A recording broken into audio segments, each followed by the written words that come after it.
মুহূর্তে আমরা চলে এলাম সেই আরজি করের সামনে।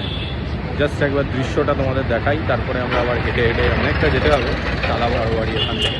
তো তোমাদের একবার দৃশ্যটা দেখিয়ে দিই।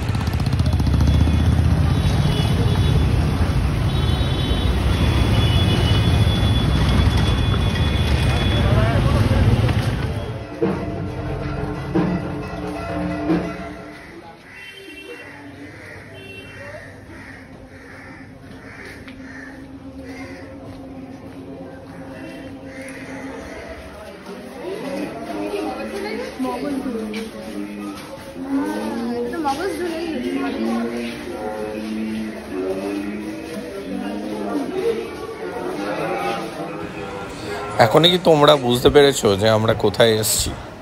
যদি বুঝতে না পেরে থাকো তাহলে একটা হিন্ট দিয়ে দিই। এই জাস্ট আমরা প্যান্ডেলে ঢোকার মুখেই আমরা মগজধোলাইয়ের কথা জানতে পারলাম। তাহলে এবারে দেখতে এই দূরে যে মূর্তিটা দেখছো, এটা তোমরা কোথাও হয়তো দেখে থাকবে। তোমরা যদি হীরক রাজার দেশে দেখে থাকো সত্যজিৎ রায়, তাহলে তোমরা এর ব্যাপারে জানবে।